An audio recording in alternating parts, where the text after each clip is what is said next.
There you go. Okay, first things first. See, there's a few people in the chat. Can you let me know if you can hear me properly? Uh, yeah, so let me know if you can hear me, and we'll start from there.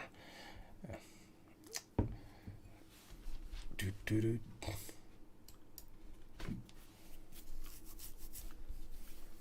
You can hear me, P Mouse. Thank you very much. You can hear me loud and clear. Yeah, no Twitch today. No, I decided to do this on YouTube.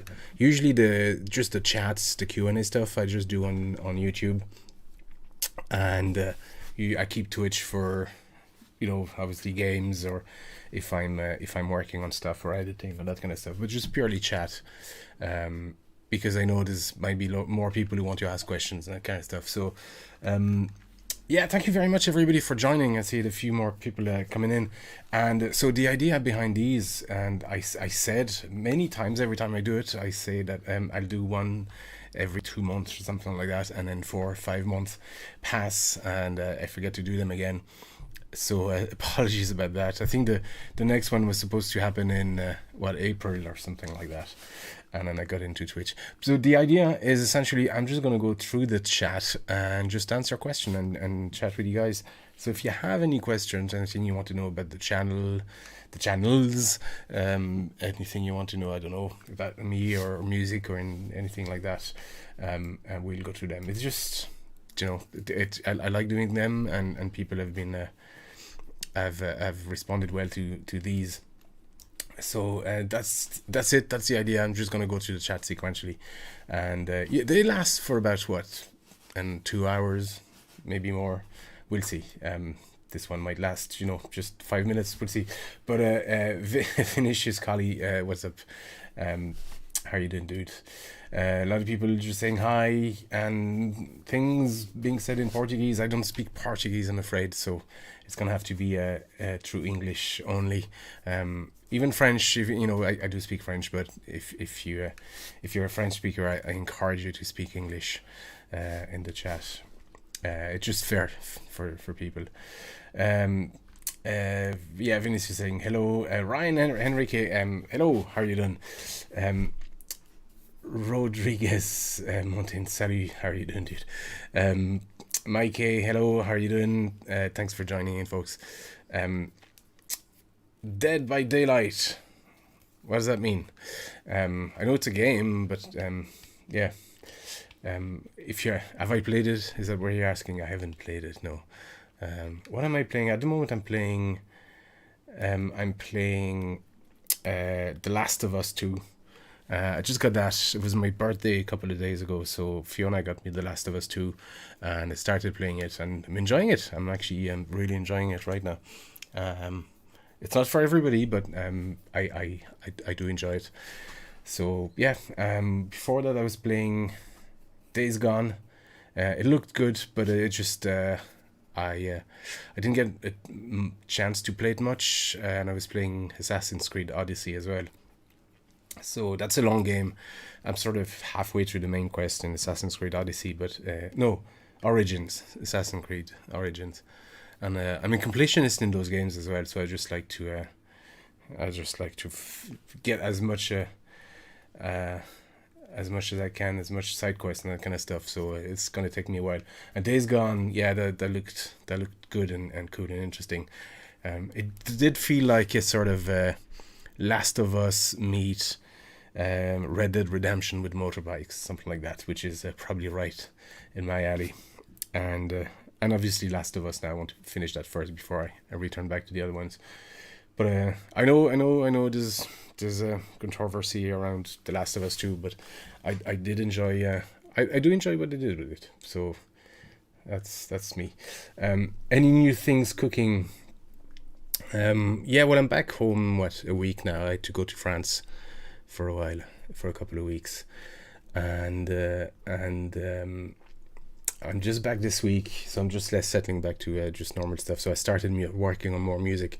I'm actually working on 3 more covers for Norm, the gaming historian, and I think his next documentary is going to be out in in a week or week and a half or something like that. So I actually need to finish the last one. It's a placeholder and is a script at the moment, but I need to finish the last one.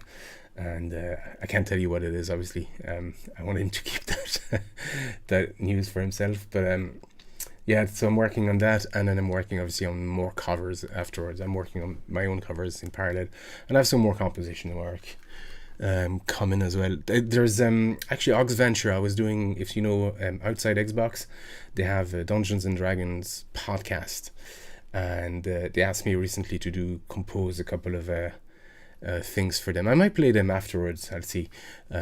Compose an intro and an outro for their podcast. So it's like a 10 to 15 second segment. And so they commissioned me. It was a paid work and it was very cool, but they actually agreed that I could share it on the channel at some point. So I might do a video around that, like how the ideas came about and how I got around composing, all that kind of stuff. We'll see. So yeah, I do have ideas. And also the last video you probably noticed was a promotion by Soundrop. It was actually a paid promotion, and Soundrop is, I mean, I've been using them for years, so they reached out and said, you know, would you do a small paid video just to explain how to do to upload stuff. So I said, yeah, that's cool. So I might do more little small ones at the beginning of some videos, like one video a month or something like that, just saying like this video is sponsored by Soundrops or that type of stuff. But I'm gonna try and make them a bit more interesting. I'll get Simon involved and all that kind of stuff, so that at least it doesn't just look like, it'll be obviously I'll make it obvious that it's a sponsored segment, but I want to make it kind of interesting, funny, like so that people don't want to skip it. Doesn't matter if they go to Soundrop or not, but it just, you know, so it doesn't distract too much from the video. So there's all sort of small bits like that happening in the next few months, a few weeks. You know, I started working on them. And the other channel is it's on hold right now. The 8-bit man shed, I have to put that on hold for a while, just because of time. I don't quite have time. I see all these. I have a monitor here I need to repair, and I have another 20 monitors I need to repair. But it takes so much time, and it's kind of stuff I like to do in winter when I can't go outside because it's raining. At the moment, it's quite nice and sunny here, so I spend most of my free time outside if I can, or surfing. You probably have seen the blog or the vlog of me surfing. So yeah, there's quite a bit happening, P-Mouse. That answers your question. By the way, usually my answers are long-winded and I get sidetracked and distracted, so bear with me. But yeah, fire more questions, folks, if you have anything to ask about, I don't know, video game music covers, or video game music, or just music or instruments or anything really. We'll go through them, and if there's no question, I'll find things to chat about. Ryan Enrique, game Survivor Horror. Yeah, you were talking about Dead by Daylight. Zach Bodela. Okay, message retracted. Sorry about that. Well, no, actually, I didn't do that, or it's not a moderated stuff. You did that on your own. P-Mouse, you love the old idea of The Last of Us, but you can't stand horror, unfortunately. Yeah, I get that. It's not completely a horror. It's quite gruesome, though. I would agree with that. Some of the death and some of the stuff is quite gruesome. But I do like, I mean, for stuff like The Last of Us, is the storytelling that is interesting. And I think their Naughty Dog is traditionally, I mean, controversy aside and all that kind of stuff, they're very good storytellers. So The Last of Us 2 has me hooked in that sense as well, because they have a great way to tell a story. And I've read some people just saying it was just a bad story and all that, but I think people got upset because one of the character, of what happens to one of the character, and I can understand people being upset, but at the end of the day, it's their world, it's their story, and it's for them to tell them whichever way they want. You know, as gamers, we don't own the world, we don't own a license. It's for us to accept what happens in that world and to react accordingly. I think that's the interesting part. What's interesting is how visceral the reaction of gamers is in because of what happened in that game. Because obviously it struck a string, it struck a chord that that transcended the world of the video game. It however annoying, unpleasant, and quite nasty the reactions are. It's interesting to see how it transcends the video game and goes outside of that realm. Like people like Luciano Silva. Thank you very much. I'm not sure what that means, but thank you. Amiga Ireland podcast, my friend here. Dude, how are you doing? Hope you're well.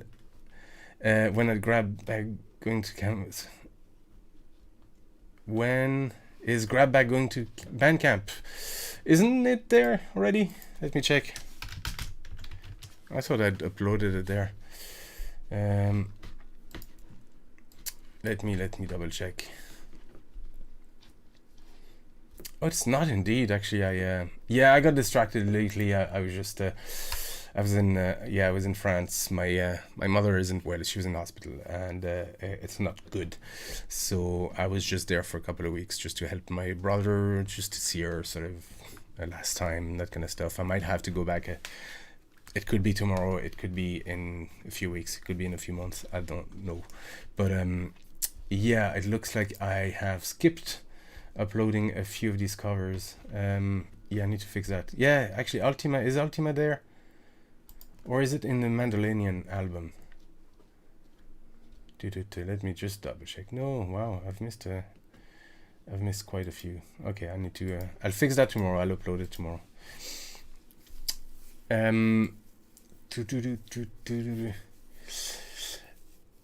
Twilight 75 evening, motherfucker. Good evening, dude. It's funny that motherfucker stuff really has it's catching on. It was just a little silly pun, really. Like it wasn't meant. I didn't mean anything. I didn't mean for it to catch on, but it's just it's coming back to me now. Like people are calling me motherfucker, which is cool, I guess. I like it. It was just supposed to be a little pun on, obviously motherfucker and folk and that kind of stuff. And then, it's cool to see it's catching. It's becoming a meme or some sort of a inside joke at this stage. Love it. I should have said suspense instead of horror. I know what you mean. Yeah, I know what you mean. It's quite intense. There's an intense moment. Not so much in the 2 so far for me, but maybe I'm used to the gameplay. Also, the what worked in the first one, which a lot of people criticized the first one for, was the gameplay. Like, it was somewhat awkward to play, but I did like the awkwardness because it just added to the tension. Like, you never felt you were safe, even at the last couple of hours of the game, and it was always somewhat cumbersome. And I did actually think it added to the sense of unease, and you never felt comfortable, with the controls somehow, which isn't quite true in the second one. They've actually fixed a lot of what actually were issues. So the second one is a lot easier to play, control in that sense, but I think it takes away a little bit from that element of tension that you had in the first one. Daftmar, thanks for everything you do. But you're very welcome. I do it because I like doing it. That's really why I play music. I just love playing music. And if I don't like doing something, I stop. I've done that with painting many years ago. I sort of say that every live chat I do, but I used to paint quite a lot, and after a while it became a job. I just wasn't enjoying it. I did that for about 4 or 5 years, and I was quite relatively successful as a commercial artist, but it just it stopped being fun, and I don't know what I was hoping with it. I was just happy to paint for a while, and then I was hoping to become maybe, I don't know, professional commercial artist or something like that. And I just saw a path that where I would need to stop having fun, or it was going to become a job if I wanted to go down another path. So I stopped altogether. And I'm not saying that I would do that with the channel, because I've always loved making music, and even now it doesn't feel like, I'm not full time, but it doesn't feel like it's a job in any sense.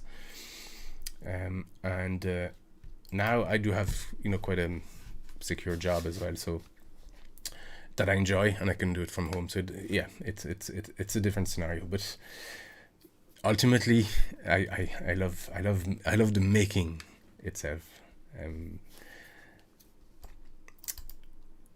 Hey Nico, how are you doing? Nico was one of the longest standing member of the Discord channel and Patreon as well. How are you doing, dude? It's good to see you again. By the way, the Discord channel, I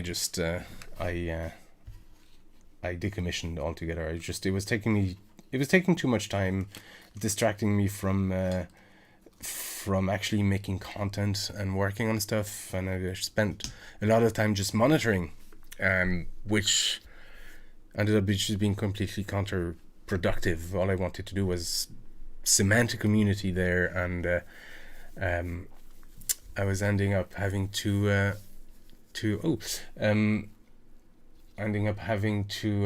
just monitor messages all the time, just monitor the Discord server and the forum, and it just it's not what I was hoping it would be. And so in those cases, it's just best to scrap it and start over, something like that. Not that I have started over a new Discord server. This is a separate Discord server for Patreons, but it's just this one I don't need to monitor really in that sense. The Cool Guy Club.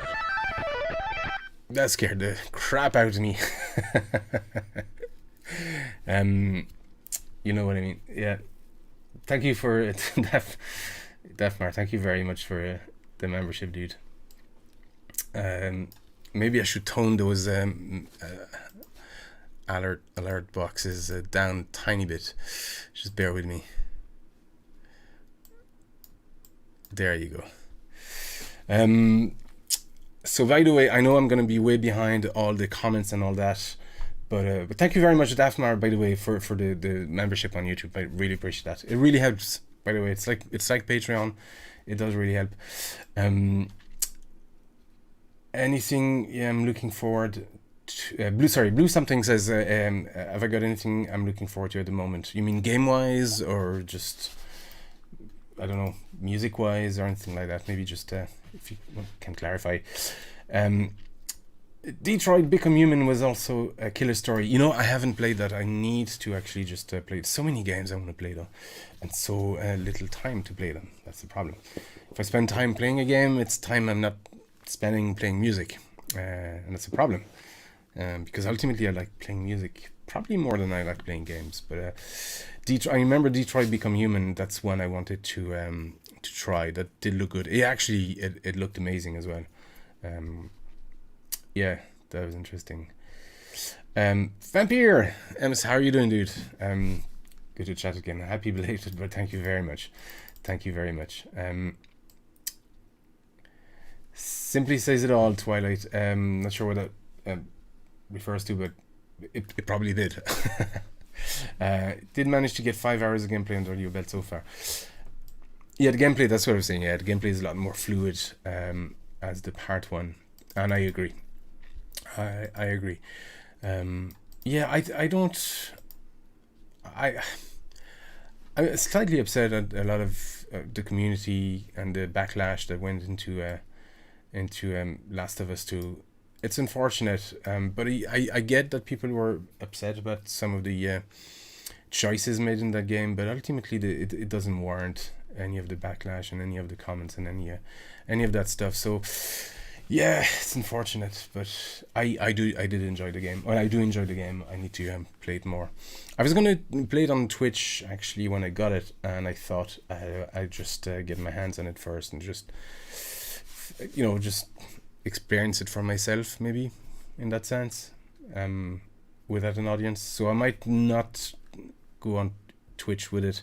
But I'll go back to Assassin's Creed Origin and Days Gone on Twitch, because these were enjoyable.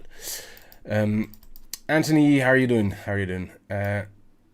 Something Paco is, I don't know, sorry, it's gonna have to be English on the channel. I can read French, but if you can ask your questions in English, I'll reply in English anyway. But any other language, I can't really help you there.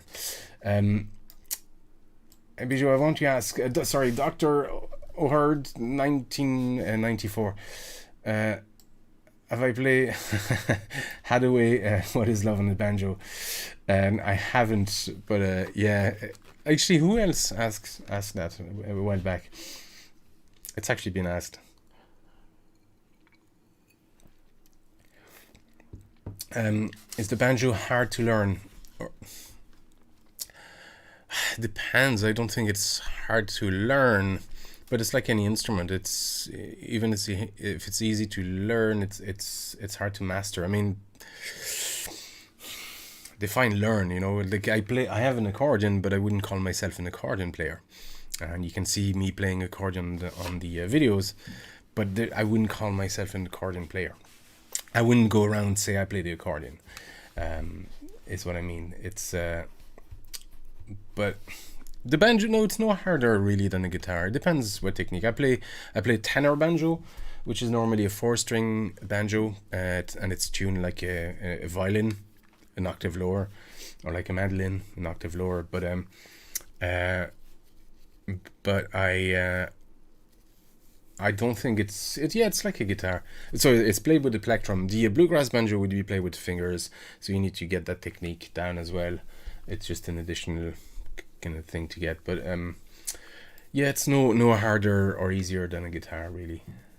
You just need to relearn the position. Like the bluegrass banjo would have a tuning similar to a guitar, like some of the strings are similar. The tenor banjo is completely different. So what I play, it's tuned in 5th, whereas the what banjo is tuned in 3rds or something like that. The guitar is tuned in 3rds.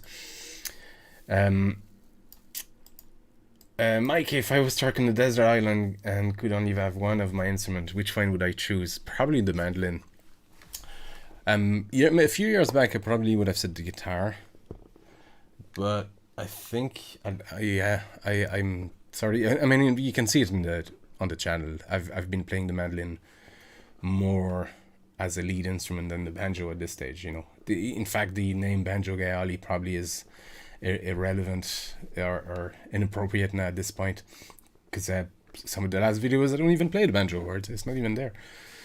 So yeah, the mandolin, I'd probably bring that. It's small, it's compact, it's tidy, carries well. Ukulele is fun as well. I'm playing that a lot more actually. I'll have that as a lead and a few coming covers as well. But yeah, I'd probably bring the mandolin. I do like the sound of that little mandolin in general, and it's just I don't know. I got used to. I know the frets are tiny, but I just got used to it at this stage, and it's to the point that I prefer it to a guitar. It's probably an instrument I pick if I want to just strum away or just mess around. It's probably the instrument I pick instinctively as opposed to the guitar. It used to be the guitar years ago. Would I take the banjo? Probably not. As much as I love the banjo, no, I don't know why. Yeah, it's don't get me wrong. I love my banjo here, but it's just it's probably not the instrument I would bring on a desert island. You want people to rescue you as well, and chances are, if you have a banjo, nobody will want to rescue you. Anthony, that's a question in French. Okay, I'll read that. But you're feeling that some of Life's covers or musics are from less known games. Not necessarily the last covers, actually, because I did Donkey Kong Country and a lot of Mario and that kind of stuff. But I know what you mean. Yeah, I do like doing stuff from probably less popular games or less known games, stuff that isn't Nintendo or JRPG, or do you know what I mean? Like, the trend is in VGM is a lot of people do Final Fantasy stuff. They do Nintendo games. They do, it's that kind of stuff. And there's plenty of people who do it really well. And also I'm older. I'm actually older than a lot of the VGM artists. So I remember some of the tunes that a lot of these artists don't necessarily have an appreciation for. So I like doing them, and again, I'm not motivated by views. I know it's easy for me to say now at this stage, because I've been around for a while, and I've so many subscribers, but I never was. I did obscure stuff from the start, and I'll keep doing obscure stuff. Now, like, I still want to do a lot of Amiga and MSX stuff and Sega stuff. So yeah, it's just I ultimately I don't care for views, and it just if I want to do it, I'll do it. It's that simple. And if I like the music, I'll do it. And it'll be very easy for me to do a lot more views if I covered anything from Final Fantasy. If I had covered more Undertale or Deltarune stuff, or Persona 5, these kind of games, if I covered anything from there, I know, or Pokemon, I know I'll do a lot more views. I've no interest. I haven't played most of these games, and there's plenty of other people doing it, and they do it really well. So, Cat Pikachu or something like that. Again, I'm afraid I don't read your language, so and looks like okay. I'll dude, I think you're getting banned.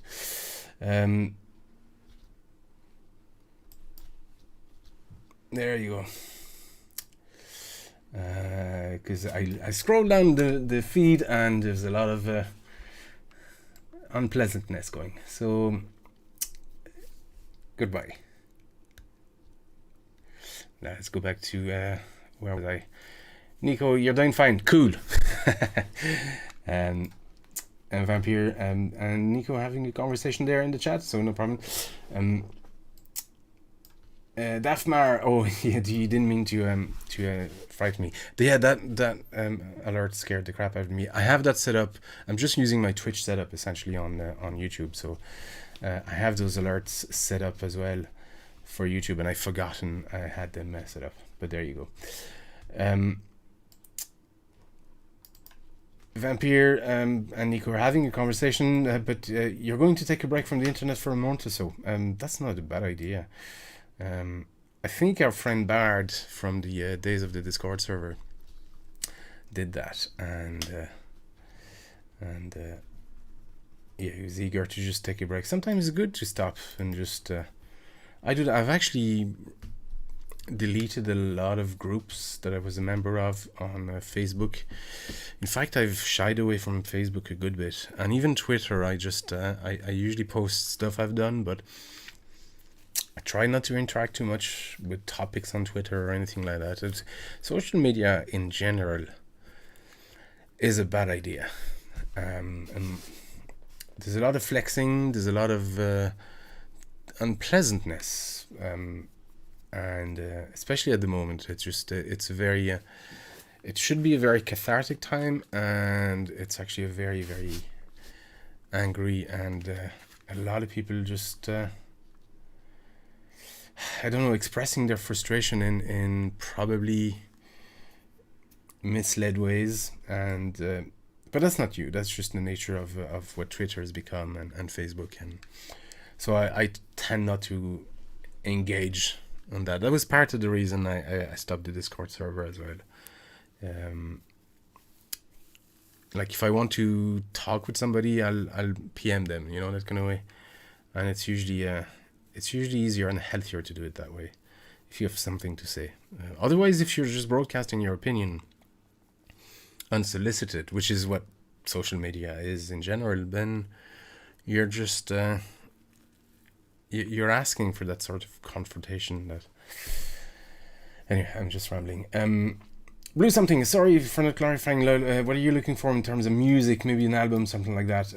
Well, I just released the Amiga album and the Sega album just there during the the the lockdown, and I had also the Mandolinian album out. So that was that was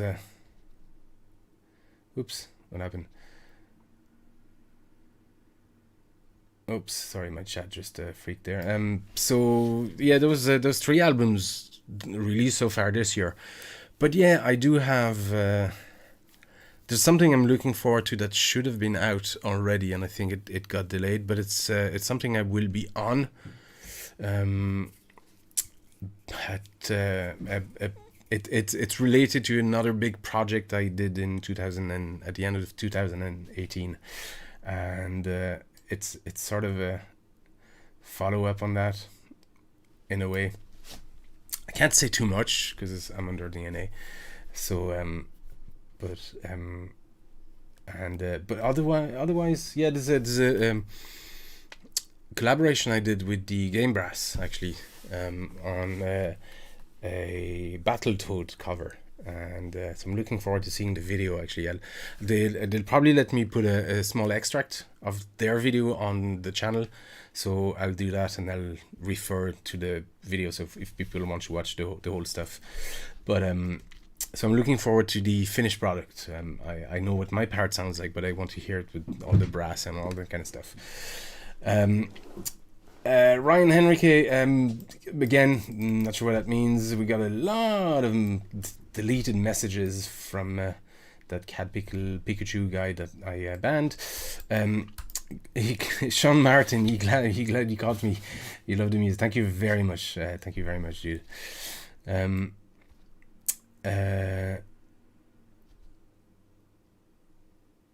Sorry, yeah, there's a lot of stuff in Portuguese there. Sorry about that. I really I can't read or speak Portuguese. So, Twilight 75. Your grandparents had you learning the mandolin when you were 6 years old.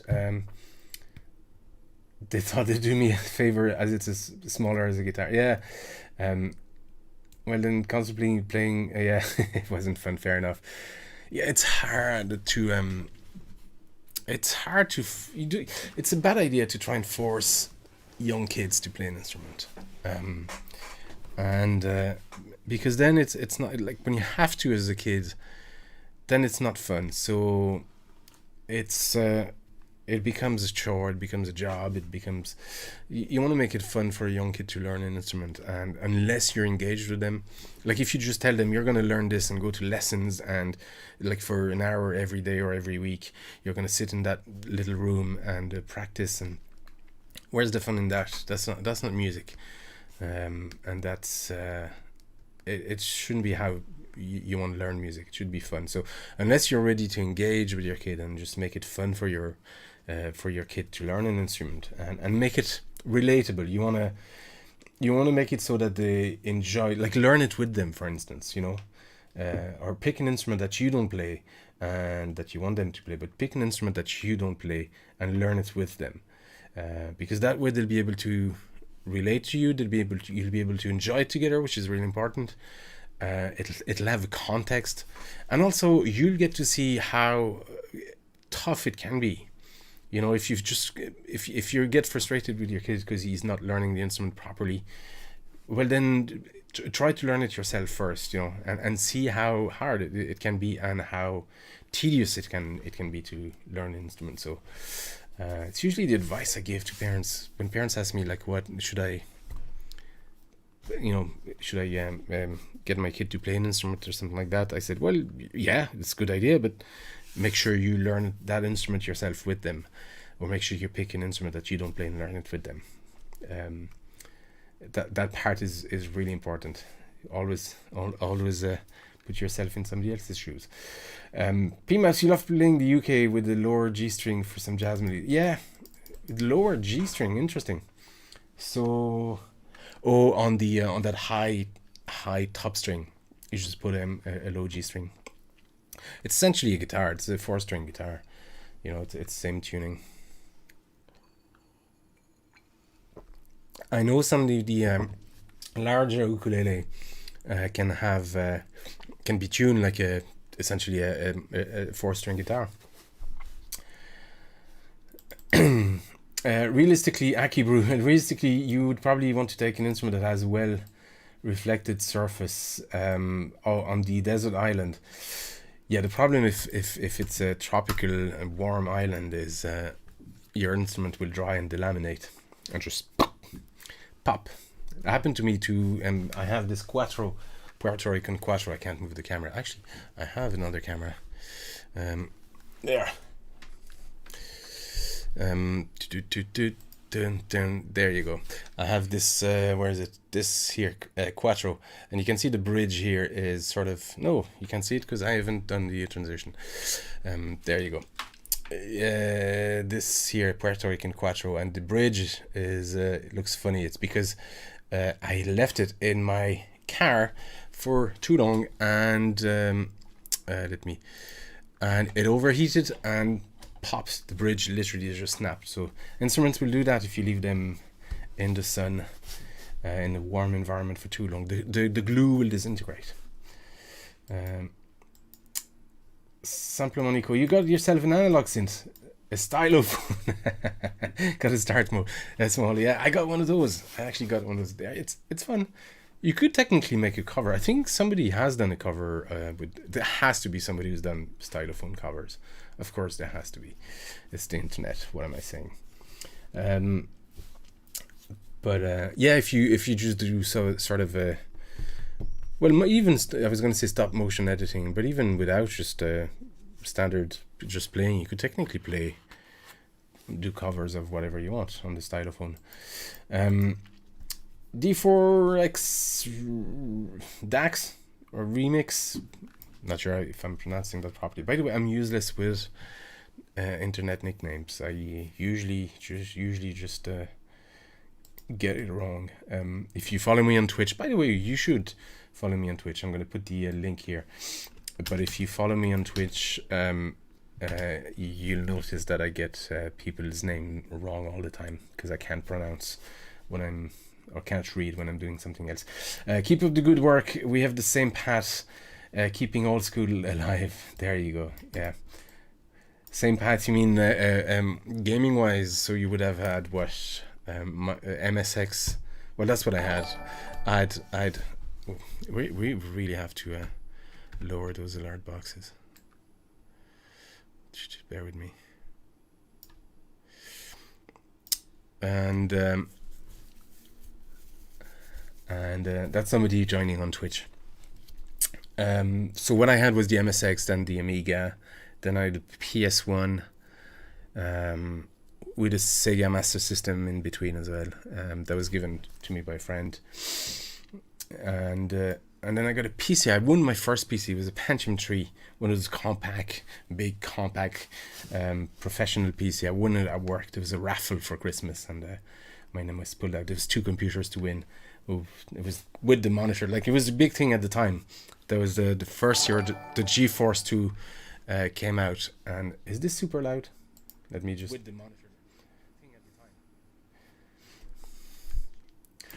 Yeah, it's not too bad. And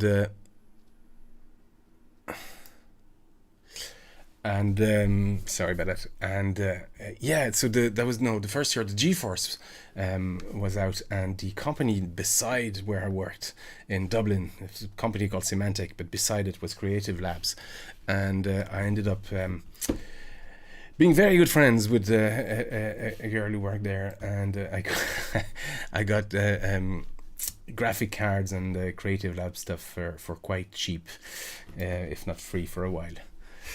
And then I didn't. But yeah, so I had got the PC and I got to put a GeForce in, and I think the first game I played with it was Vampire the Masquerade. Yeah. By the way, thank you very much, people who just subbed on Twitch. I do a lot of streaming on Twitch, a few times a week anyway. Usually during the day, I just stream the entire content of all my covers, like it's a 6-hour long video, and then I'm just usually there in the chat, just typing replies to questions and that kind of stuff, and chatting with people. But in the evening, I'll either be making music, or just doing some video editing and that kind of stuff, or maybe playing a game. But I like to whenever I'm composing or whenever I'm editing music and that kind of stuff, I like to do it on Twitch. So if you have an interest in that, just make sure you sub on Twitch, or you follow me at least. Sean Martin, what are the hardest songs to figure out? Do you transpose them yourself or use tab sheet music? So sheet music, I can't read music. I'm not being facetious. I can't read music. I'm being facetious. I could decipher music, but that's what would happen. I would decipher music. So I don't use sheet music. Tabs. I mean, find tabs for Amiga stuff. So usually I just use MIDI files or convert stuff into MIDI. Like a lot of stuff, the Deltarune, the Undertale stuff, when I did them, there was no MIDI at the time, so I made a MIDI by ear. I mean, it's a lot of hours just spent listening to just the bass line and then just the chords and just the melody and that kind of stuff and reconstructing the MIDI. In fact, I did that recently on Twitch, on Leander, that Leander cover, and I did post a video on here. It didn't do well, interestingly, but I think it went largely. I suppose it wasn't. The title probably wasn't very interesting, but if you go back into my video feed, let me just see if I can find it again and grab it. And it was just a quick edit on how I was editing a MIDI file from a mod file on the Amiga. Where is it? There you go. I'll put the link here. Oops. No, I'll put the link in the copy link address. Come on.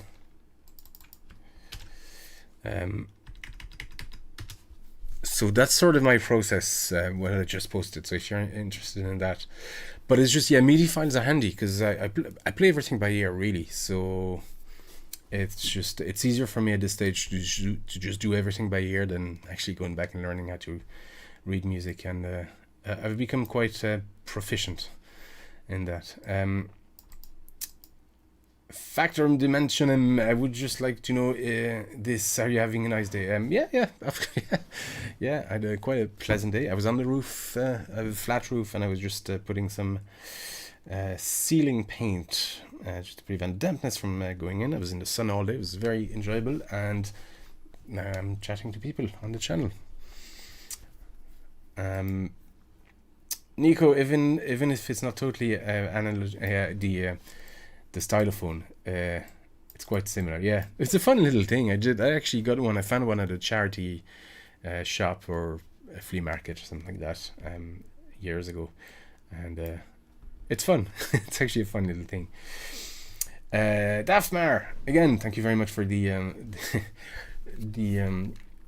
YouTube membership. You love my thought on Trials of Mana OST. Some of the tracks think you like. I haven't played it. I don't quite know the OST. Is it related to Secret of Mana then? It's not a game or a series I know well. There's actually stuff I want to go back to before that, which is all the Chrono Trigger OST and Chrono, well, that series, yeah. And then Suikoden as well. There's a lot more Suikoden I want to do. And then maybe I'll move to the Mana series, but we'll see. Usually JRPGs aren't quite my thing. I just don't have the time to invest in playing a JRPG. So I'm very ignorant on all the Final Fantasy stuff and all the music. I know it's got some really good music. It's just I haven't had a chance to play them, and I probably will never because I just don't have the time. Same with stuff like from Xenoblade and these kind of games. I just don't have the time to invest in playing them, which is unfortunate, but it's just the way it is. If I did, I wouldn't be able to play to make the covers. it's that simple. Hacky Brews, like a cool grandpa, you get to hang out with every weekend. Thank you very much. Twilight, social media is mostly toxic. Yes, it is. and not it's interesting. It's toxic just by its nature, not by anything people do. I mean, it's quite natural to express your opinion. It's just when you got so many opinions being expressed, either rightly or wrongly, it just becomes a toxic environment. That's just what happens. Um, and yet, I can't say. I mean, I use social media. I promote my stuff on most platforms, and if it wasn't for social media, I wouldn't be able to go where you. I wouldn't be able to do what I'm doing now. This is social media, So it's a double-edged sword. I think you just have to learn how to use it properly. Mikey Dax is working on anything new.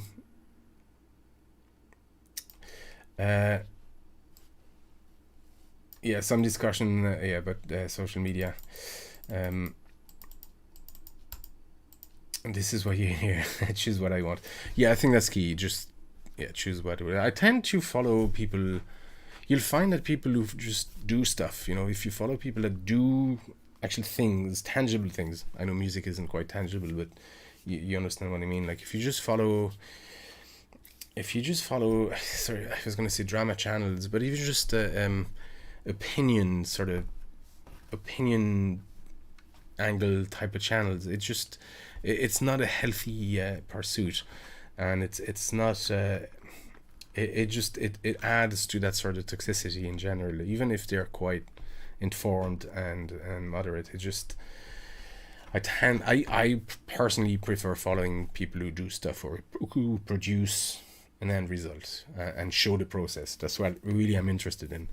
In podcasts and that kind of stuff, I do listen to a couple when I'm working, but it's just to have stuff in the background. It's like having the radio, really, but I don't pay too much attention to it.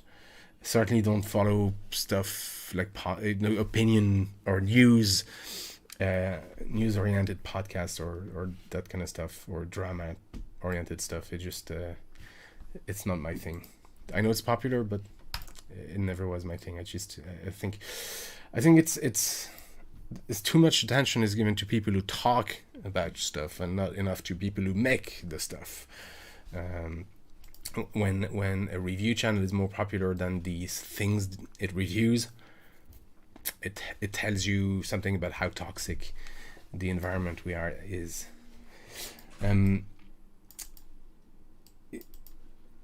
The Forex remix, you're working too much on the 9 remix albums. Oh my goodness. I can't say that much. Wow.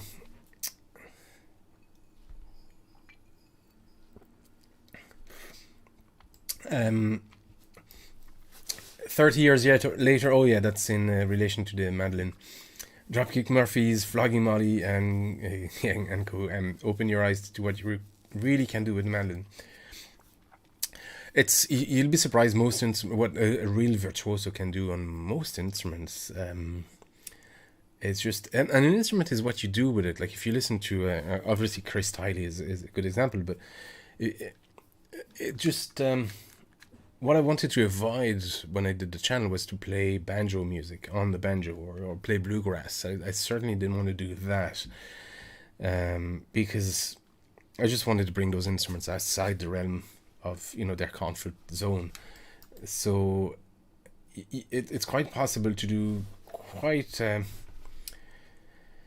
avant-garde stuff, or quite, I was going to say controversial, but stuff that the instrument isn't necessarily designed, or what you think it's not designed for, like video game music, like rock or that kind of stuff on the mandolin or the banjo. It's just how you use the instrument really that matters, and what context you use it in. And unfortunately, stuff like the banjo or the mandolin have been stigmatized and got attached to a certain context. Country music, blues, bluegrass, and that kind of stuff. So that's what people expect to hear when they see them. So that's why when people say, "Oh, you should do stuff from, I don't know, name a video game that has some banjo style music in it," I go, no, I especially do not want to do that. And they're like, well, but it'd be, it'd be so obvious, and it'll be a perfect fit. I say, yeah, no, it's exactly why I don't want to do it. I don't want it to be a perfect fit. I want to find a way to make the banjo work for Mega Man or Castlevania, or you know what I mean. It's or Metallica or that kind of stuff. That's where it's interesting. If it's just to play bluegrass music, where's the fun in that? At least for me. You can make nice tune like Iron Man from Black Sabbath on the stylophone, but that's what I'm talking about. Doing stuff that it's probably not meant to do, but it just there's a sense of satisfaction in doing things like that. Daphmar, that was you on Twitch. Yeah, you said that to you and scared the shit out of me tonight. But thank you for the follow, man. Will you be doing any more Ultima Music or even Quest for Glory series? Yeah, I might. I want to do more PC stuff for sure. I want to do some Commodore 64 stuff and some more old DOS PC games. So, but again, I mean, there's so many games I want to do. This year, I'm probably going to do, at least for the next few months, sort of upbeat tunes. It's been rather rough couple of months, and plus everything that's happened in the world. I'm just trying to have upbeat stuff for both for myself and for people on the channel. Just that's why I've been doing a lot of Donkey Kong Country, of some Mario stuff coming. Probably gonna do some Zelda stuff. It's just I'm gonna try to have some fresh and upbeat stuff. At least for the next couple of months. I just think people need some levity and some stuff to chill. Thank you, Windows. But yeah, no, I want to do more Amiga stuff. I want to do more PC DOS stuff, and I want to experiment with some C64 tunes. I have ideas. I'm not sure how to implement them. But yeah, we'll see. Nighthawk, Earphone, thank you very much, dude. Thank you. Sulfur oxide by ear is the best. Well, it's funny. Like when I say, like, I come from like the traditional scene, which everything would be done by ear. Like, so you'd learn a tune by ear, and some people can read music, but that's all really I've known learning by ear. But think about it, you could learn, you could speak before you could read or write, and you could actually speak quite well before you could do either. So there's no reason why you can't just, and in fact, if you hadn't learned how to read or write, you would, chances are you'd probably evolve into somebody that can speak quite well and quite eloquently. Like, there's no reason why you wouldn't be able to. And sometimes you meet somebody who can't read well, can't write well, but they're speaking like you and I. That's just the way it is. So same with music, it's just writing and reading it is just a way to transpose it from your head down to paper, so it can be transmitted. That's the idea behind writing. So, but same with music, it had to be formalized, written down, so people could just transport it long distances, or have it stored somewhere. Otherwise, things would be forgotten unless they were rehearsed and practiced and passed on. So yeah, there's a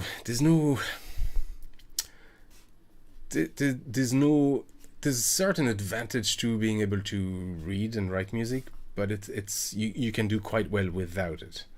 It's not the same as saying music theory. You shouldn't learn music theory. I think you should have some understanding of music theory. And there's degrees of advancement and proficiency, but you should have some basic understanding of music theory. But reading, writing, I would debate a lot of people as to whether it's required or essential or not. I don't think it is. Have I ever tried to recreate VGM tune from old memory without listening to it? Got quite interesting with it when I tried, quite reminiscent, but also pretty different.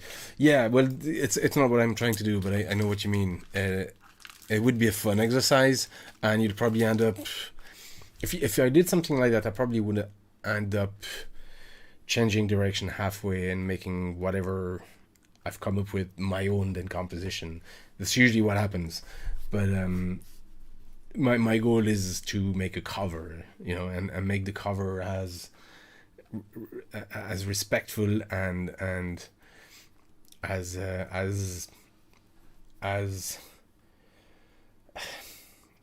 identical is not the right word, but as respectful of the original one. At least respect the spirit as opposed to just the original instrumentation. So yeah, it's a different exercise, but it could be fun. It would be fun. Yeah, I would fully expect that you'd get sidetracked halfway and come up with something completely different. Sean Martin, thanks for answering. No problem. Thank you very much, dude. Glad I'm having a good day, Factor. Stop by. Yeah, you're welcome. Thank you very much. Thanks for stopping by, dude. Lonely Wolf Boy, what is my favorite instrument? My favorite instrument. So earlier somebody was asking me what I would bring on a desert island, and I said the mandolin. However, my favorite instrument is probably the my set of flutes, whistles. That's probably it's one of the most expressive set. That's the thing I have. I have this piece of wood. I just dug holes in it. But I have all these whistles in different keys. Some low whistle. There's a lot of stuff in there, and it's probably my favorite instrument because it's so expressive. Yeah, I love the flute. Like before, my first instrument is the guitar. My second is the flute. I think banjo, mandolin is no, bouzouki is the third. I learned then banjo, mandolin afterwards with the channel, and then it was the accordion after that, and then the bagpipe and all that kind of stuff. But it's probably the flute. Yeah, I'd have to say. It's definitely the kazoo, says Nico. You monster. Yeah. Daxter Mix, you're super entertaining on top of your music. That's it, what I counted for.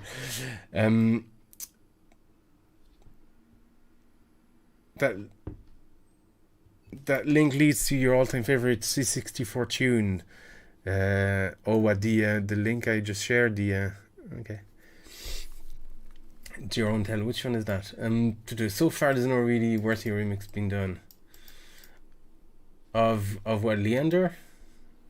I'm confused.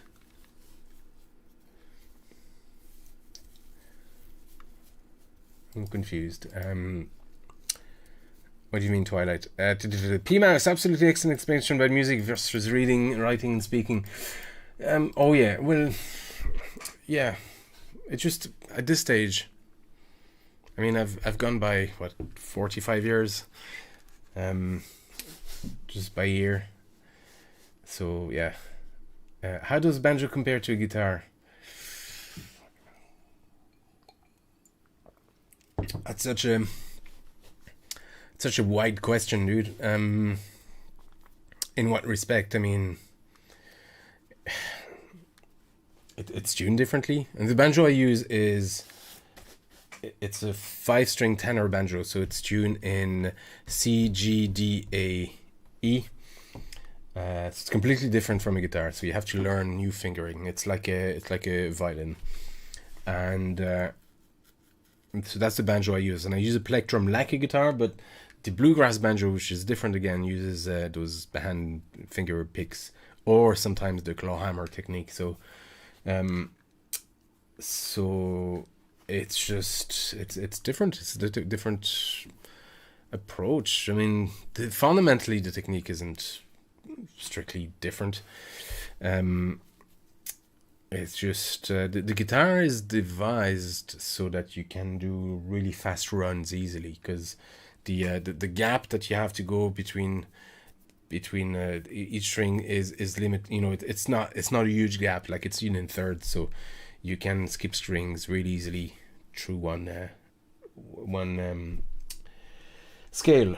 On the banjo it's a bit trickier. You have to do 1, 2, 3, 4 notes on the same string before you can skip to the next string in that scale. So it gets a bit trickier, but it's just you play different stuff. You play differently, you know.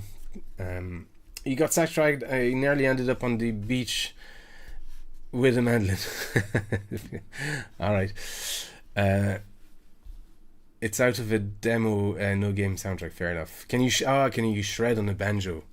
I'm sure somebody. If you listen to Chris Tiley on the mandolin, he pretty much shreds. I mean, he does sweeping, he does a lot of stuff, and there's no reason why you wouldn't be able to do that on the banjo, because or a tenor banjo at least, because it's similar tuning. Can you shred? Would you want to shred? That's the question. Why would you want to shred on the banjo? Also, if you bluegrass banjo would have those really fast runs, so you can actually technically play a lot faster than you would on the guitar, you know. But it's not designed for shredding, not in that sense. Also, it's same with guitar. You know, can you shred on an acoustic guitar? The question is, would you want to? You know, have you a valid reason to do that? You can shred on an electric guitar because that's exactly what it's for. Yeah. So yes and no. I mean, it's different. It's if you want to shred, probably the banjo is the wrong instrument. PMAS people can say if people say it can't be done, I will refer them to Rosenberg Trio, Top Notch Jazz. Yeah, but none of them can read a single sheet of music. Yeah, exactly. It's just music is a language, you know, and it's a way of communicating emotions. And technically, you don't need a book to do that. You don't need to read, especially if you're reading stuff. If you're reading music as you're playing it, you see classical musicians reading music.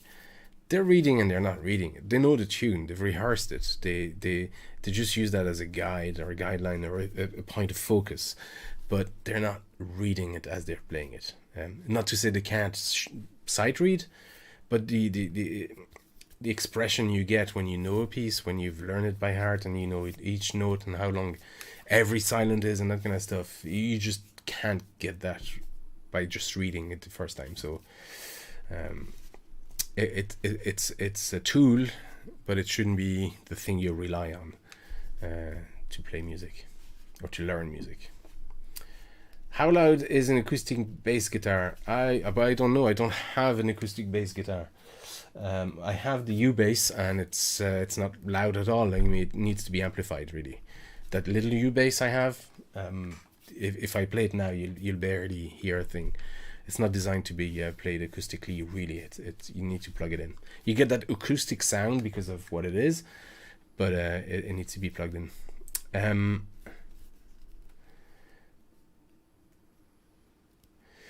How loud?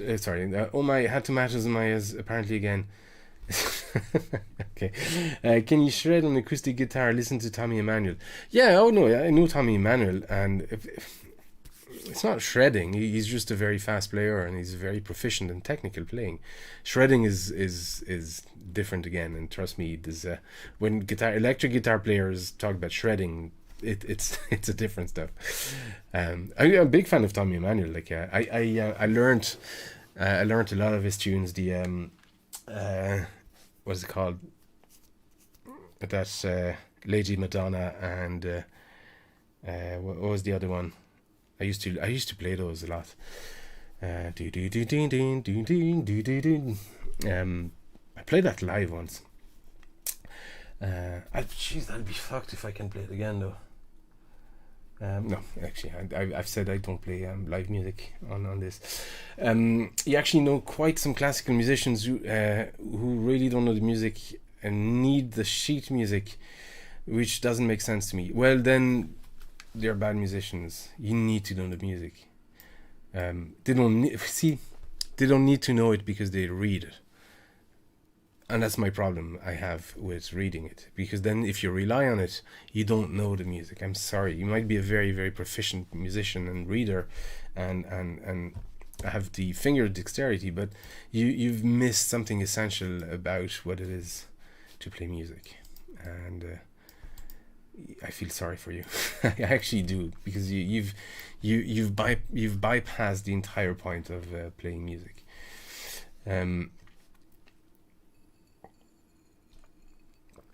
you have an acoustic bass P mouse, and it's okay for living room, but it's not very loud. Yeah, yeah, those long basses you still need to have them amplified. This is why I got the U bass, because I was like, I will need an amp anyway if I want that sound. I need an amp regardless, and if I'm going to use an amp and not have it just being strictly acoustic, then I'm going to go for a small form factor, and so the U bass was perfect for that.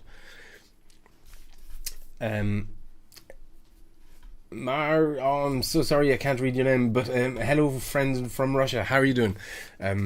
We get one or two person from Russia every time I do one of these. It's really cool. D4, is it D4X or is it DAX remix? I'm really sorry. I'm showing my ignorance here. Now where you talk about banjo, I'm actually working Pinball Dreams. Sweet. Oh, that's a cool tune. Maybe I should order some banjo loops from you and we do feature remix. No, I just said I don't do banjo sound stuff. So I can't help you there. But also those are 5-string bluegrass banjo runs, which is different from what I have. What I have is a tenor banjo, and I can't do those runs. It's not tuned to do those runs. May I know what amplifier I'm using when I do a cover? The bass is loud and bass frequency is low. I don't use an amplifier. I just run this through my just mixing desks. Let me just show you. So this is my mixing desk here.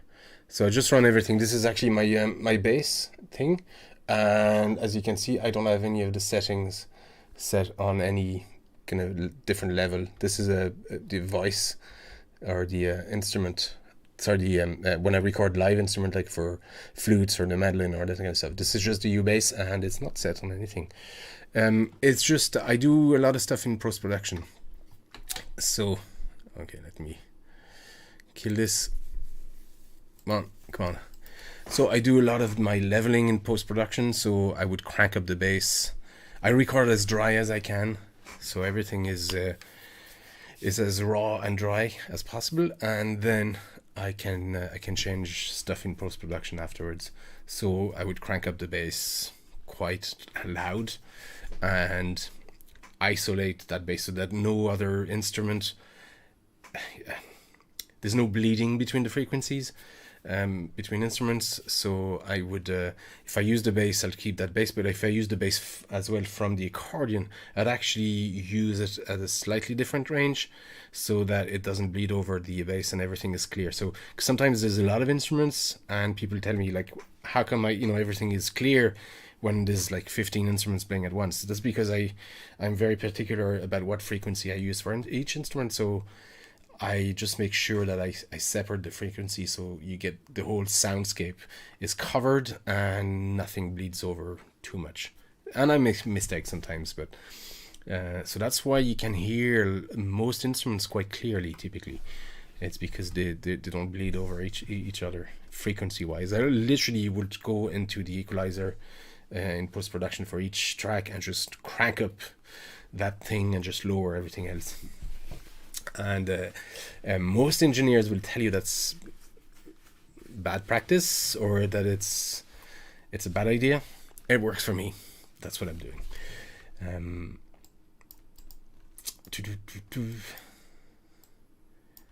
So yeah, I've no amplifier on anything. Day Tripper, that was it, yeah. You should try impulse response with that U bass. You will sound like a full double bass. What's that? Impulse responses. I'm not sure what that is. Is that a VST or is it just a technique, or I'm not sure what impulse responses is. You will sound like a full double bass, really awesome. Yeah, so actually you can... Well, the thing is very close to the sound of a double bass, but it's just... I have ways to make it sound even more like a double bass. Is just because of what I just explained. If I did, it would slightly overlap onto the low mid and I try to avoid those overlaps. But I would do that. Actually, that's probably because I'm working on something that has just ukulele and bass. That might work there. So I'm curious if you have anything to send me. Just send me an email. I think the email address is on the channel. If you go to about, there's the email address. I'm curious about that. That's probably going directly into the USB audio device. Yeah, that's what I was just showing. Yeah. Dax, it's Dax. Okay, yeah. Since so much people are using the name, I should. Fair enough. Yeah, I did figure that's what it was. Thank you, Robocod. Thank you, Mr. Audi. No problem.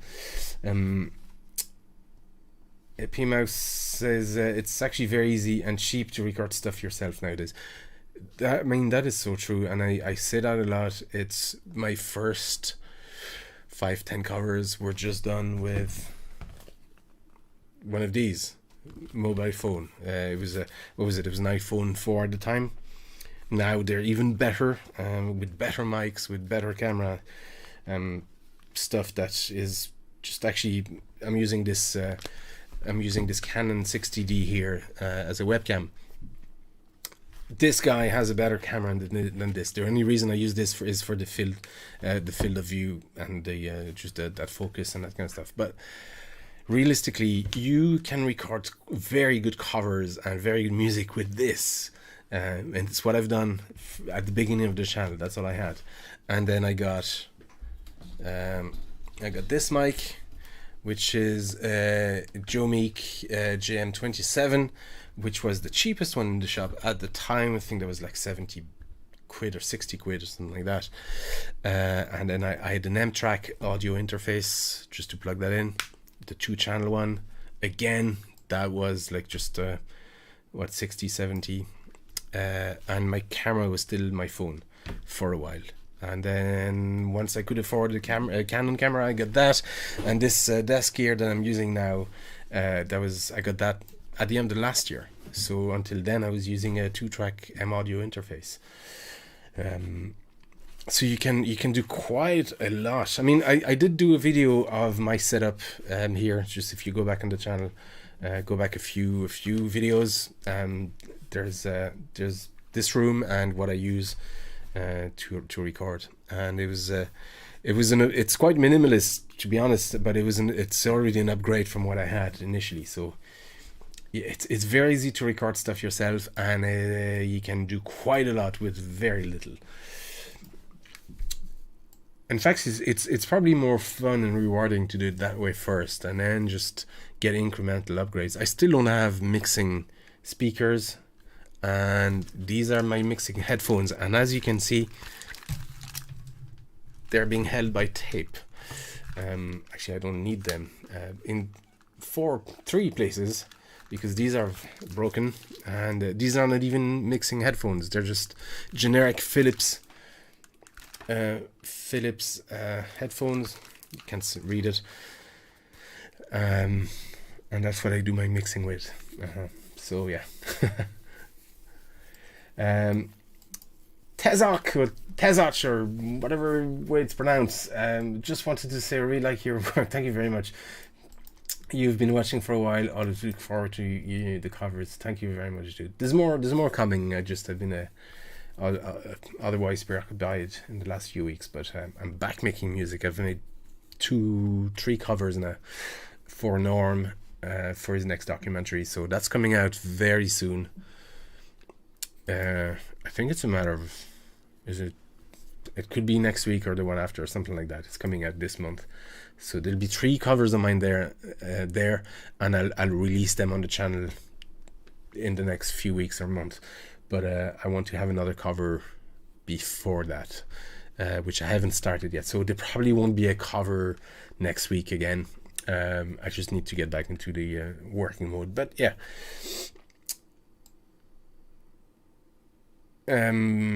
What was I going to say? Yeah, so I just need to get back into the flow of things, which I am, but as far as this channel is concerned. PMAS, so you have to Google Ian Paul's responses. A bit too much to explain. Fair enough. It's the frequency response plus phase that you can subtract from your own signal to get the same sound. Said quick. I think I understand what you mean. Yeah. Something funny I do with phase is most of my lead instrument is doubled. So if I have a lead on the mandolin, I just double it and I have it 50%, between 40 and 60% right and left panned for each separate tracks. It just gives you that just really strong presence of the lead. Even if the lead is way down in the mix, it just gives it a lot of presence, and also it gives it a lot of better tone. It means I can, especially on the mandolin, I can really lower the highs, so you don't get that very, very sibilant sort of sound from the thinner strings. You get that wooden tone, and you can still keep that wooden tone. But what I also do is I invert the phase of one of the tracks, so it just phase inversion is not something that you can actually show. It just it gives it that sound that my lead have, and that's what I do for these. I don't do that on the backing track. I double the bouzouki backing track, or triple it sometimes, and I have hard right, hard left, and one center one.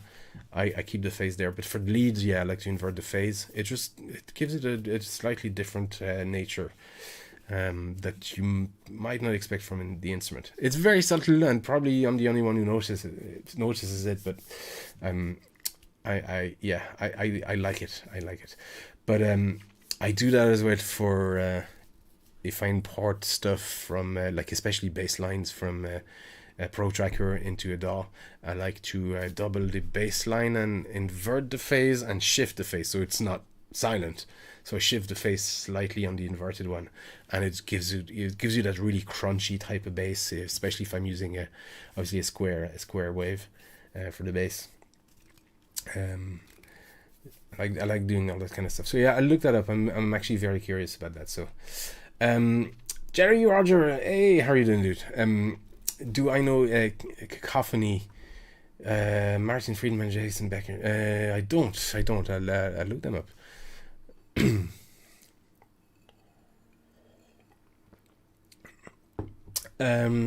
Richard Belmont, cool name, dude. You're replying to Robocot, fair enough. Depends on the sound system you're using. I think the only thing that is really going to set you back when you're sorry, my voice is starting to go. It usually happens in those things because I tend to talk a lot on my own.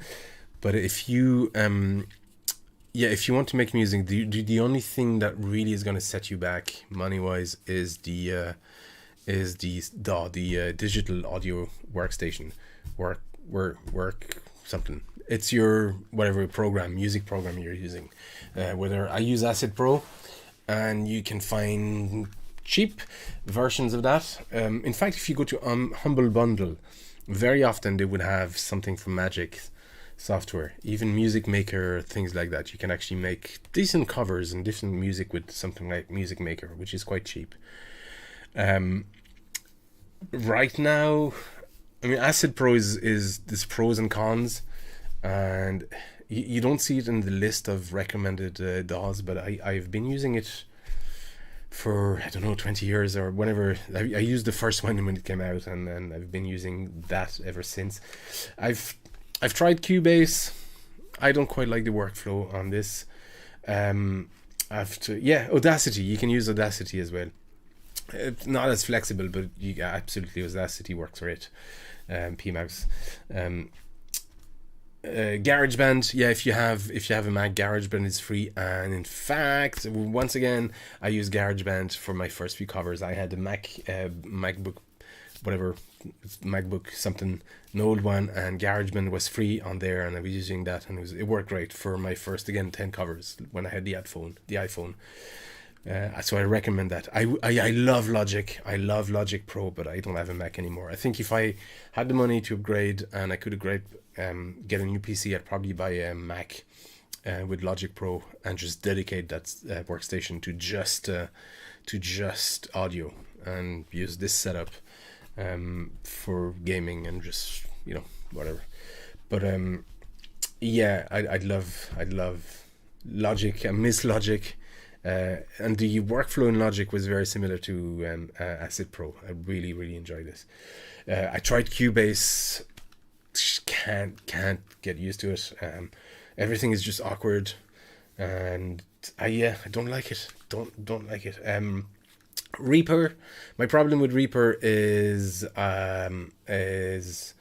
the MIDI, the general MIDI stuff, because I use MIDI a lot, and for some reason on my computer I can't get rid of the latency in Reaper. I can't get rid of the latency for MIDI, so I don't.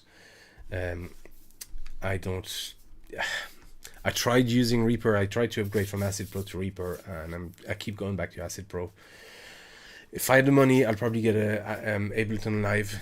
It's surprisingly, from the trial version I used, it worked well for a couple of covers. I've done a couple of covers and a couple of compositions on Ableton Live, and I do like the interface, and it's very multiple monitor friendly in that sense. But so far, Acid Pro, I know everything in Acid Pro. I know every button, every shortcut, and it just, whenever I use something else, I really have to struggle. It takes me forever to get used to something else. So it's going to be Acid Pro for another while, I think, for me. Which is fine. Then again, if I use the same audio interface as anybody else, if you use the same tools as everybody else, you're going to sound like everybody else, is usually my point. I think one of the reason people say I sound different is because I use a workflow that's different from most people. I use equipment that's different from most people, and I use instruments that are different from most people. So it's just, there's a reason why, you know, it's if you watch videos of advice on how to use this, what to use for this and that, you follow them, you're gonna end up sounding like everybody else. That's usually my what I've observed. Yeah, Audacity, the more discussion. I've seen people using a Raspberry Pi as a guitar FX pedal as well. Wow, now that's really cool. Yeah, of course. Why couldn't you be? Yeah, that'd be an interesting. Actually, I have a few Raspberry Pis, and could Arduino be used as well in that respect? Actually, that's something I want to look into. Arduino audio stuff. I know Look Mum Computers uses Arduino for a lot of his stuff, but it's in a setup that's sort of expected for an Arduino. But for effects, for analog instruments, in that sense, for acoustic instruments, that could be interesting. I need to look into that, actually. Thanks, P Mouse. We have a few things to look into. Thanks to you. Yeah, Audacity, offensive username. How are you doing, dude? Thanks for dropping by. Audacity is in the DAW. It's an audio editor. Fair, yeah, that's true. Yeah. No, yeah, fair enough. In theory, that's basically you need to record the audio mix somehow with effects. Now that the lines of what it is are very blurry. Yeah, I'd agree with P Mouse here. It's you can do multi-track stuff. You can have VSDs. I mean, you can do a lot of. It's a very lightweight DAW, but I would consider it now at this stage a DAW, more than just an audio editor. Because, I mean, if you can multi-track record, or if you can have multi-track arrangements of most of your instruments and just edit them in that sense, pan level them, master mix, and have VST effects, I mean, this is a DAW, you know. And granted, you might not be able to record multiple instruments at once, but for this kind of setup, for what I do, you don't need that anyway. Shit, maybe I need to move back to Audacity. Deathberry PS4 says, okay. Arduino is not powerful enough to do the DSP part. Fair enough. Yeah, the timing would probably be an issue. Fair enough. God, folks, I think my voice is starting to go. But yeah, thank you very much, everyone who joined in. I mean, if you have more questions, just fire them away, or any more comments. Terrible Fire, you love the music. Thank you very much, dude. Thanks for stopping by. But yeah, I think this is the idea behind all these chats. And every time I do one, I say I'm going to do one in 2 months, and 2 or 3 months pass, and a couple of months happens really fast in my life at the moment. So I'll say it to your place. What's that, Nico? But yeah, so apologies. It took a while to do another one of these, and usually I don't save them. I put them on the. I have another channel where I put all these, so I'll put it afterwards. I'll tweet where the video is, but it's I'm gonna try and do another one in 2 months. I don't want to flood the channel with this, but don't forget I'm on Twitch quite a bit these days. So let me get the link to Twitch again. So I'm there quite a bit now, just editing whenever I edit videos, or I compose stuff. Like recently I was composing that music for the oh, actually I said I would show you those Ogs Venture stuff. So Ogs Venture, if you don't know, it's you probably don't know, it's outside Xbox is a big channel. It's a big channel. It's a UK based channel, and they do a lot of obviously Xbox stuff, and just gaming. It's a gaming channel, and they also have a Dungeons and Dragon podcast. So recently they were asking me if I'd be interested in doing a new jingle for their podcast.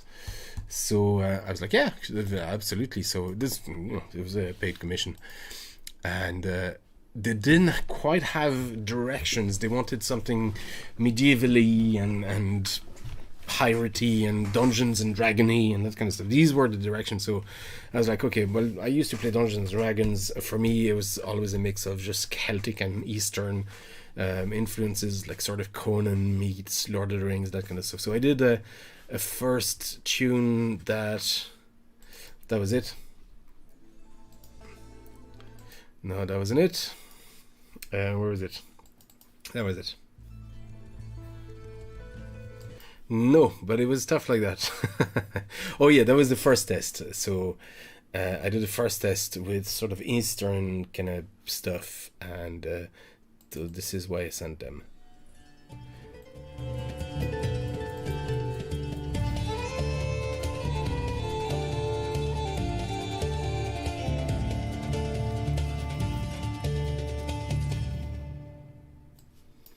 It was simple enough. Could you hear that, actually, by the way? I'm not sure if you could hear it. But so that was my idea, just something Eastern-y and just and yeah, for me this was my idea of Dungeons and Dragons. They came back, they said, oh no, we love it, but not quite what we have in mind, and they wanted something more friendly tavern. That was the guideline: friendly tavern and piratey and that kind of stuff. So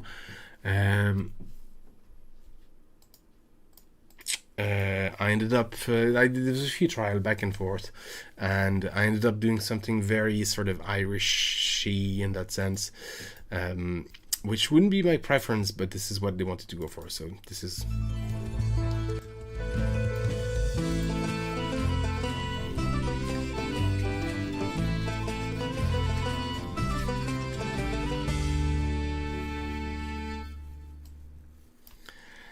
so yeah, used the banjo was a lot more prominent, and it was very sort of Irishy, Celtic-y, Gamalia type of stuff, and like I said, it wouldn't be my preference, but that's what they wanted, and on that sort of major chord just to open the podcast, and the "and" podcast, which was, that's a bit OTT. Absolutely, I do agree, but that's what they wanted. So so the "and" theme, I did a lot of stuff for the "and" theme. I had this first.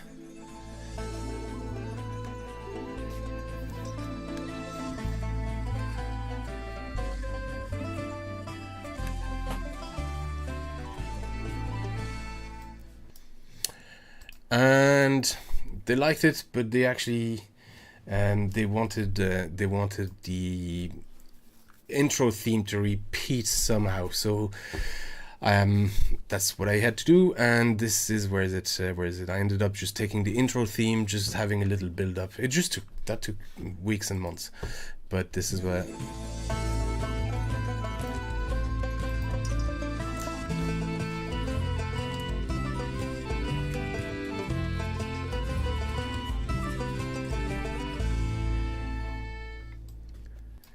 So it's pretty much the same theme, slightly different chord progression, and on that minor chord just to close the podcast. It's interesting because we went around and around. There was a lot of ideas exchange. I hear a dozen different version of that file, but I think still my preferred one was that first one.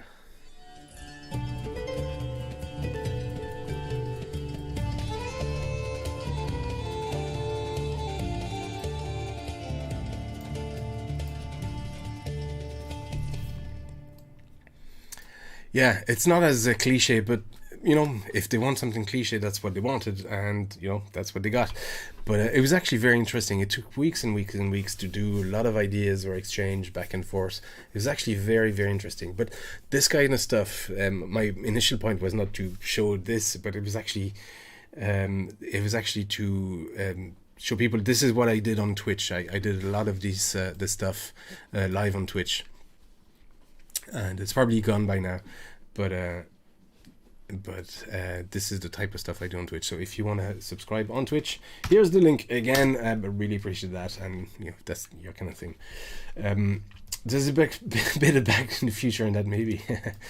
What was this going to be used for? It was for the Dungeons and Dragons podcast, or it will be used for the Dungeons and Dragons podcast.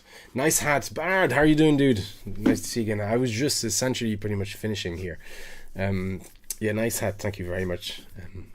Is that you that got one recently? Somebody bought one, and I can't find out who it was.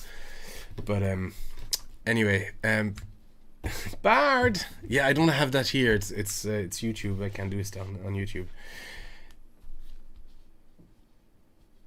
It's actually funny. As soon as you know that Irish Celtic music, some Middle East influences, you always hear it back. Hey Bard. Yeah, well, it depends which type of Celtic music. Irish music doesn't have that much Eastern influence, but stuff like Breton music certainly does. But I mean, most European music has influences that cross all over the continent and into Africa as well. Like a lot of reed instruments aren't native to Europe, and the bagpipe certainly is a reed instrument. So it's interesting. In that first version, I used a lot of Eastern influence in it, and there's the hurdy-gurdy, and then that bagpipe and that kind of stuff. But the percussions were the darbuka. It certainly is not European in any sense, or Celtic. They wanted something very Irish, very piratey and that kind of stuff, so that's what they got. Anyway, I'm repeating myself, folks. Thank you very much for dropping by. Unless you have any more questions, I think it's not a bad place to end it. An hour and 40 minutes of just me chatting to to my screen. But thank you very much. There probably won't be a cover on Wednesday next week. I think I have a video of. I have a video of all my composition, like that EP I released a while back, and I made a video with all the tunes in it and some cool illustrations or animations by my friend Mr. Biscott, which was actually what you saw in the intro of this video. But I don't think I released it. I want to have a couple of more covers before I release that. So it probably will be next month. So I don't think there'll be a video next week, and but after that, yeah, I'll be back to making covers. And do keep an eye on Norm, the gaming historian. There'll be music in there as well, and hopefully we'll work on it again in the future together. So I think he's keen on doing that. So that's great. But folks, thank you for joining. Thank you for chatting. Thank you for the questions, and I'll see you soon. Have a good night.